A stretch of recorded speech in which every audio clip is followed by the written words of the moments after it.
60 years ago, this place was going to be built based on our community's desires.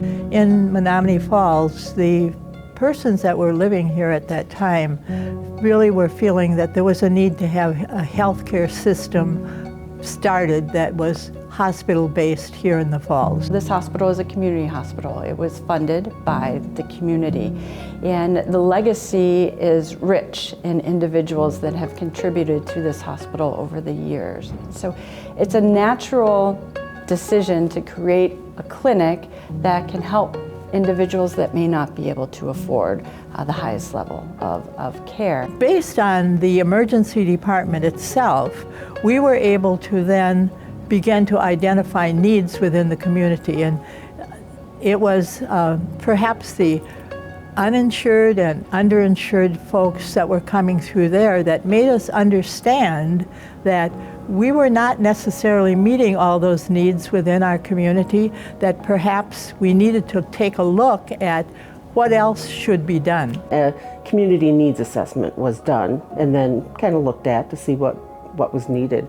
And healthcare seemed to be, or access to healthcare for people in poverty and no insurance was one of the things that they found was a need.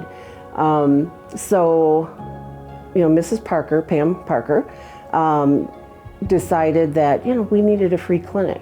The Pamela Parker Community Outreach Clinic opened in 2000, and the primary goal was to be able to serve the uninsured and underinsured populations of Frederick Menomonee Falls Hospital primary service area.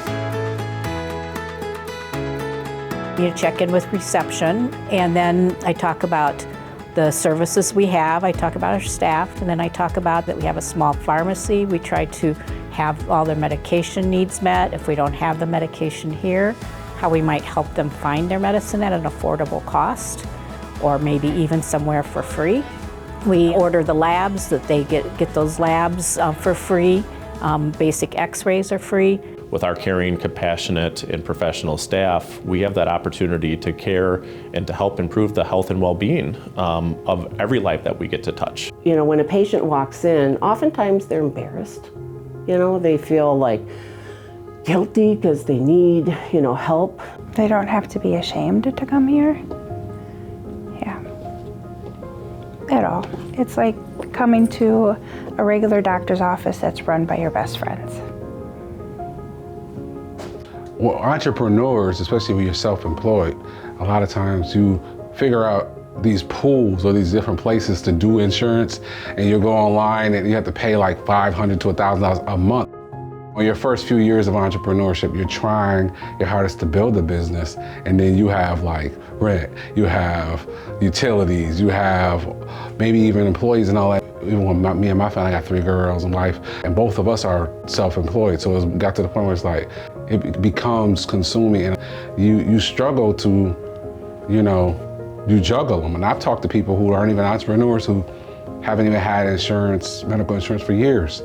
I am a diabetic, and there is absolutely no way without insurance. So my employer doesn't offer insurance, and I don't qualify for state insurance.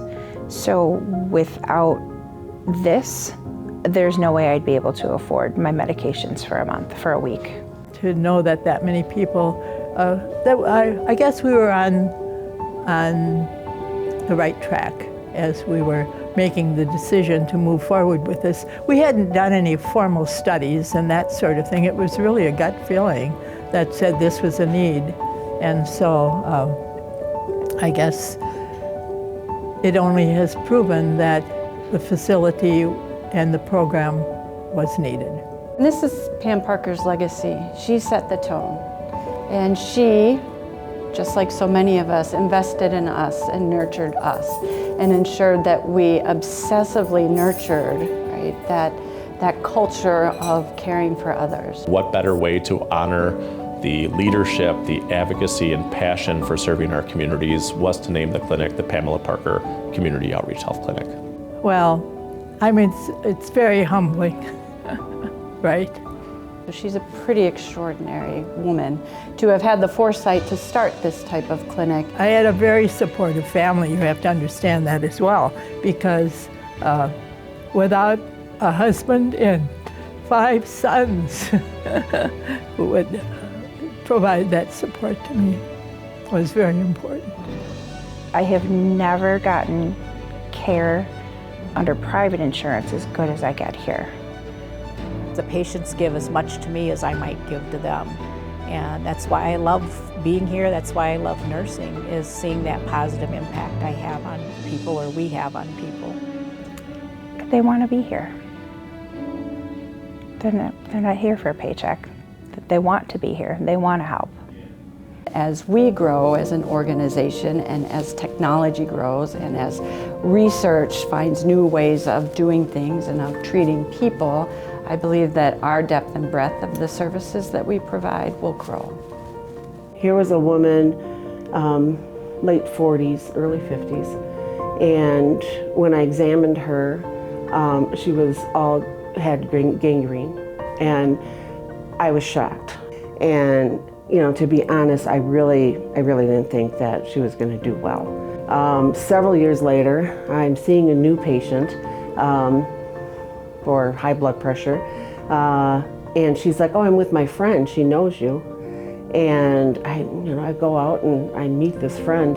She's like, "You don't recognize me?" And no, I'm sorry, I don't. And here it was this lady, and she had bilateral mastectomy. She went through chemo and she lived through that. And